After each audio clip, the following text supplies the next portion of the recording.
Passionate, driven, enthusiastic, euphoric. This is who we are as entrepreneurs. But how we leverage these incredible attributes to dream and build businesses that scale and grow is what this podcast is all about. Hello, I'm attorneypreneur Josh Brown, and welcome to Franchise Euphoria.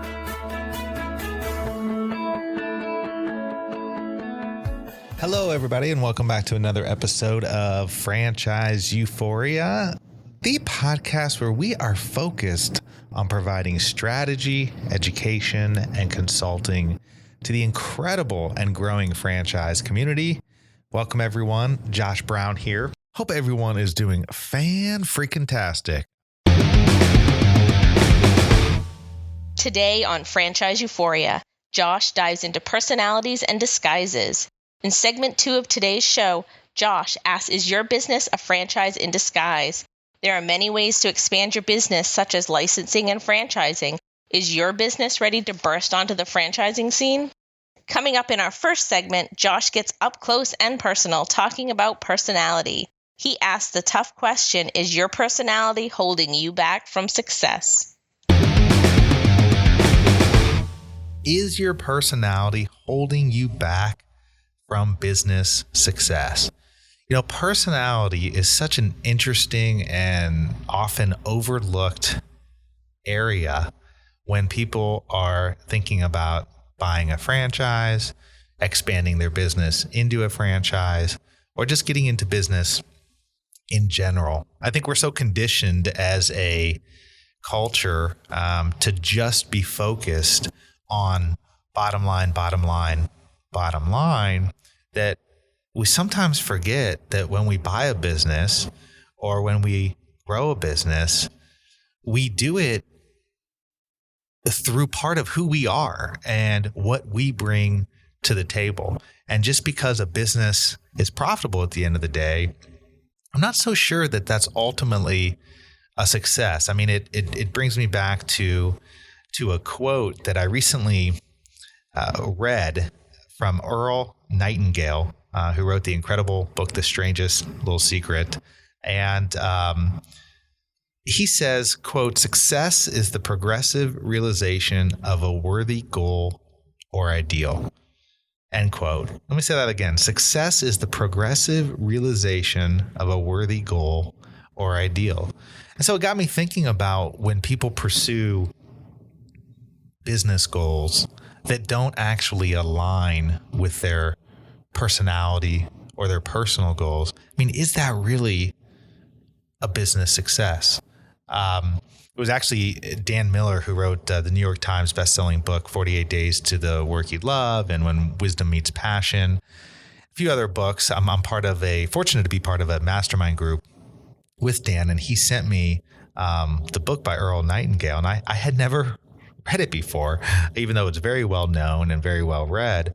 And I just love that definition of success. And it got me thinking about, is your personality holding you back from business success? And defining success as the progressive realization of a worthy goal or ideal. I started thinking about, how do we as entrepreneurs and business owners really identify or figure out whether our personality and our interests are going to align well with our business goals? Well, I have 5 ways today in which you can identify your unique personality, strengths, and weaknesses. Number 1 is simply take a personality test. I mean, gosh, there's tons of them out there. Strengths finders. There's one that I particularly like called How to Fascinate by Sally Hogshead. There's disc profiles. I mean, gosh, there's so many different kinds of personality tests out there that not only will measure what your strengths are, but how other people view you and see you. And so I think that's always a good exercise and a first step to really figure out what your personality strengths and weaknesses are. Number 2, you got to take stock of what you like to do and what you don't like to do. And I think writing that down is best. I mean, literally, you can just get a piece of paper, draw a line down the middle of the page, and on the left-hand side, write the word like, and on the right-hand side, write the word don't like. And just free for all, write down things you like to do and things you don't like to do. Number 3, make a written list of the words that best describe you. I mean, oftentimes we can't pinpoint specifically or in a very articulate way what makes us tick or what we like and what we don't like. And so I think it's a good idea to make a list of words that best describe you. And these can be words that you think of when you think about yourself, but also I would pay really close attention to words that other people use when they describe you. And if you can't think of any or don't know of any from how others have described you, just ask, reach out to your family, reach out to somebody or to 5 to 10 people who feel like really know you. It may be your family. It may not. It may be close friends. It may be people you just met. I don't know, but only people who really, really know who you are. Reach out to them and ask them to tell you a few words that they think best describes you. I think that's really instructive. Number 4, what pace of business suits you? So in other words, getting specific on what kind of business do you want to operate? I mean, a classic example is if you don't like going retail shopping or going to retail stores, boy, I would highly recommend that you don't get into the retail business, even if there is a great opportunity there. There will be great opportunities in whatever business you go into if you go through the process of figuring out and matching what works well with your personality and what is a viable, good business model. Number 5, know your kryptonite. Know what you hate and avoid it. This sounds rather obvious, but I'm always amazed at the number of people who get into businesses where when you get right down to it, they just really don't enjoy it. And in fact, some of them hate what they do, but they focused so intensely on the bottom line business side of things, and they gave no attention to what they personally wanted to do or what worked well with their personality. So I think if you take those 5 identifying markers or you do those 5 things, I think you're going to come away with a pretty good idea of what your personality strengths and weaknesses are. And if you always keep that idea in your forefront and you always understand that you're always going to measure any kind of business opportunity against what your personality strengths and weaknesses are and only give serious thought to opportunities that match well with your personality and with your strength, then your personality will not hold you back from business success. And believe it or not, there are a whole host of people out there that is the only thing holding them back. They're not in pursuit or the progressive realization of a worthy goal. They're just in pursuit of money. And while I have no problem with making money, trust me, I like to make money just like everyone else. I think if you're going to ultimately find success and realize the worthy goals that matter to you, you're going to do so in a way that works well within your own personality, within your own strengths. And quite frankly, you're going to have a much better opportunity of success when you're doing things that align well with your own personal goals. I mean, we see this time and time again with people, and we all know them, where you look at them and you go, God, it just seems so easy for them. It just seems they're just having such great success. They love what they do. They get up every day with an enthusiasm and a spirit about them. And I think that's what we all sort of strive for. But the reality is the reason they have that is they have been able to align their personality with their business model. And so they have been able to put their best foot forward in every aspect of who they are as a person and marry that with a business that coincides and works well with that. And boy, that is the ultimate recipe for a business success.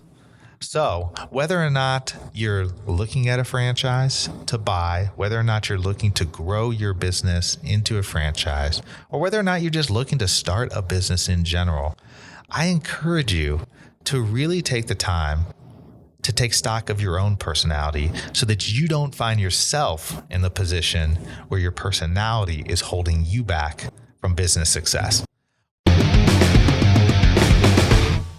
Now that you know your strengths and weaknesses, let's figure out if your business is really a franchise in disguise. Today, we're going to talk about something that just keeps popping up over and over and over again. And I love getting the emails on this and love learning about other businesses and what they're doing to grow and scale their own models. But an issue keeps popping up of whether or not the business is going to expand through a traditional licensing model or through a franchise model. What's the difference? And really, it all comes down to, is your business a franchise in disguise? So I'm hearing from a lot of entrepreneurs who have started businesses and they've had some good success. You know, maybe they've been in business for a couple years now. They've really fine-tuned their brand, their product or service, and they've got a steady flow of customers or growing customers. And in many cases, they're in sort of a unique niche. And now that they've tasted some of that success, they're now getting people who are reaching out to them and saying, hey, are you going to franchise this? Or I'd like to open up one of those stores. That's usually how the process of turning your business into a franchise starts. I mean, certainly there's exceptions, and certainly there's entrepreneurs that have that idea in their head before they even start their business. But there's a lot of entrepreneurs that never even think about it until the topic is raised or brought to them. And then they'll may do some research on franchising. And if anybody's ever done research on franchising online, you will realize very, very quickly that there's a lot of information out there, a lot of which you cannot rely on. There's good information, there's bad information. But at the end of the day, you get a sense very quickly that franchising is a complicated process. So to a lot of entrepreneurs, they just don't want to deal with that mess. So they say, look, I'm not going to franchise this business, but I'd be happy to license the business to you. Here's the problem. If it walks like a duck and quacks like a duck, it's a duck. And in the eyes of the regulators and the law, they don't care what you call your business. If it meets the elements of a franchise, it's a franchise and needs to be properly regulated and accounted for as such. If it doesn't, it doesn't. But the important thing is you have to know the difference. Now, one thing I just want to say off the top, this episode is not going to tell you everything there is about knowing for sure whether or not your business is a franchise or a license. I wish I could do that in an episode. It's just impossible. I don't know your personal situation. This is just a general discussion and information that, based on my experience, I want to give some pointers. And I think one really key pointer that will at least get you thinking about whether you and your business are in this situation. And if so, you definitely should seek out professional help to clarify things and make sure that going forward, if you want to avoid being a franchise, you do so the right way. Or if you want to be a franchise, you do so the right way. So to start the whole conversation off, I think we should start from the premise of what is a franchise. I've talked about this on prior episodes. I think people, when they think of a franchise, typically think of McDonald's, Subway, the sort of traditional fast food restaurants. And those are franchises, but franchising runs across every sector of the economy. And if you look at the broad definition of what a franchise is, it's essentially when you as a business owner grant a license. Franchising is a type of license. It's like a super license. You're granting the right for somebody else to sell your goods or services using your name and that's your trademark, your logo, your brand,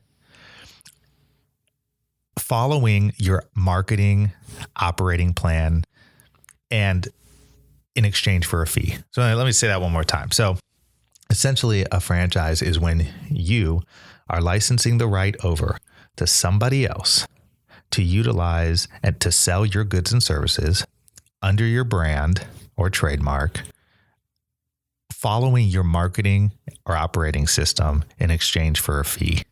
That's a franchise in a nutshell. And as you can imagine, boy, that's not too specific. I mean, there's a lot of things that could fall under that category.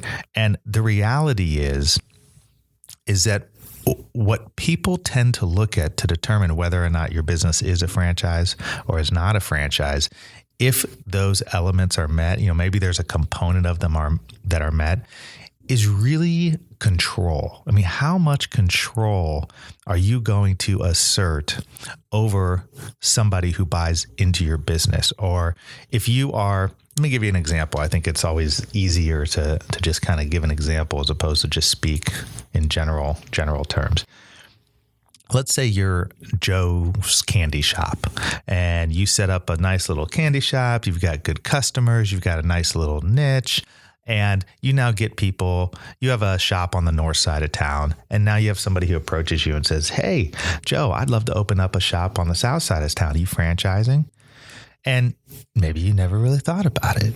And you go, "You know what? I really don't want to franchise. I don't want to deal with all the regulations. I don't want to go hire an attorney. I don't want to do all that stuff. Why don't you and I just kind of put together a little deal ourselves? I'll give you the right to open up a shop on the south side. You can use my name. You'll pay me a little bit of a fee up front, and I'll kind of show you how I do things. And we can just do that ourselves and just kind of see how that works and set everything up that way." Well, ladies and gentlemen, you just set yourself up as a franchise. Even though you're not going through a franchise agreement, you haven't regulated your business as a franchise.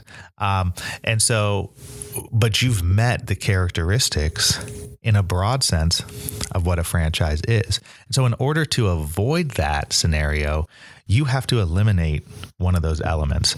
Oftentimes, people will do that through a licensing model instead of a franchise model. And the principal difference comes down to control. I mean, a lot of times in a licensing model where you basically, let's say you create a system or you create a process and you're licensing that process to somebody else, but you're doing it in a way to where they can utilize that system and process in their own business to make their business better. And they're not necessarily doing it to dispense your goods or services, or they're not doing it under your brand name or your trademark, but they are giving you a fee. They are potentially paying you a royalty, but they don't meet the element of doing it under your brand. And you're essentially letting them do it how they want it. So they're not doing it under your marketing or operating system. You don't have the control over how they operate. I sort of think about it in terms of like the difference between an independent contractor and employee. I mean, it's always a fact sensitive analysis, but a lot of it comes down to how much control are you asserting over the people who are working for you. It's the same kind of thing with the franchise business. If you're the type of person where you want to have total control over your business as you expand, and you want to be able to control and build upon your brand, and you want to make sure that other people who are using your brand operate it in a certain way so that they don't screw it up, and so they don't give you a bad name, and you're charging them a fee to do it, and you're essentially walking them through how to be successful with your business, with your brand name, under your brand name. That's a franchise, and that's a lot of control that you're asserting over them. However, if you expand and you allow somebody to utilize your system, or you have a product that you're going to license over to them, that you're not real particular in how they sell it, what they do with it. You're most concerned with the notion that they're just going to license it from you. They're going to pay a fee and you're sort of just going to wash your hands of it. They can do what they want with it. They can sell it the way in which they want, obviously within certain parameters, but you have less control over the process. You haven't provided them with a roadmap of exactly from A to Z how they're going to create and grow and build their own business off of your brand. Okay, well, that's more of a license. But I hope what I'm doing here is I hope I'm painting the picture of the distinction between a franchise and a license. And so in a lot of situations, entrepreneurs and small business owners find themselves where the excitement of growth and scale can kind of take over, and they move quickly. And they say, oh yeah, this person's interested. I need to jump on this opportunity because I don't know how long somebody's going to be interested in my business or if this opportunity is going to go away. And so they just very quickly try to put something together and start franchising their business. That is a big, big no-no. There is an absolute process you need to go through. Franchising is regulated by the federal government. It's also regulated by many states, not all states, but definitely a certain number of states. And there's other things you need to be concerned with. I mean, when you are thinking about setting up a franchise business, it's not something that you take lightly. It's not something that you decide overnight. I really encourage people to think about franchising, to think about licensing, to think about expanding just through your own corporate model. I mean, I think probably the best example I can give of that would be Starbucks. I mean, a lot of people think Starbucks is a franchise, and it's not. I mean, it is corporately owned. Every single Starbucks is corporately owned. And they have strategically chosen to do that because they want the ultimate control over their brand. I mean, they want to control the people who are managing their stores. They want to control the employees. They don't want to put themselves in the position of having franchisees, which obviously they would have control over because the franchisees are going to be following their brand, their system. But for whatever reason, Starbucks has chosen to expand under just a general corporate structure where they own all of their locations as opposed to other people coming in as franchisees and owning them. I think that one of the other things that you need to consider when you're making this determination about your business and when you are thinking about how you want to grow your business is what in your mind is your end game? In other words, does it excite you to think about building a business where you're going to develop a larger, well-known brand across many geographic locations? If that's the case, you really want to give a lot of strong thought to franchising. But if that really doesn't appeal to you and you've just found success with maybe your model or your system, and other people are approaching you and saying, hey, I want to get into your business and I see that you found success. How do you do it? Well, that's a perfect opportunity to license your system to somebody else. And so, let's say, whatever the business is, somebody comes to you and you own, a cookie store or whatever, a candy store, whatever it is. And someone says, gee, I want to open up my own candy store. And I'm not going to call it Joe's Candy Shop. I'm going to call it Josh's Candy Shop. But I see that you know how to run a candy store, Joe. I see that within the last 2 years, you've built up a really nice business. And if you're interested, I'd love to learn about your system and possibly license that system from you. So in other words, you, Joe, can then put together a structure where you're just licensing out your system and how you run things, but they're not going to use your brand name. They're going to almost white label it and use their own name, but they're going to follow your exact system. Well, there's benefits and detriments to that. I mean, obviously, you're in one sense helping the competition, but you're also strategically placing yourself where you're benefiting from the competition as well. So it's impossible for me to go through every kind of scenario during an episode like this. I just want to highlight the idea that there's many businesses out there that believe that they can avoid being a franchise by just not going through the process of turning them into a franchise. And that could not be further from the truth. If it looks like a franchise, if it meets the elements of a franchise, it doesn't matter what you call it. It's a franchise. Hopefully this was helpful for you today. If you are in the market for a franchise, I would highly encourage you to check out my free ebook, which is What to Know Before You Buy a Franchise. You can head over to my website at that's INDY franchiselaw.com and download it there for free. And let me know what you think. If you're enjoying this podcast, if you're enjoying the value that you're getting from this podcast, I'd also invite you to go to iTunes and provide me with a rating and review. It always helps for visibility on the podcast. So thank you so much for your support, and hope this episode was helpful to you.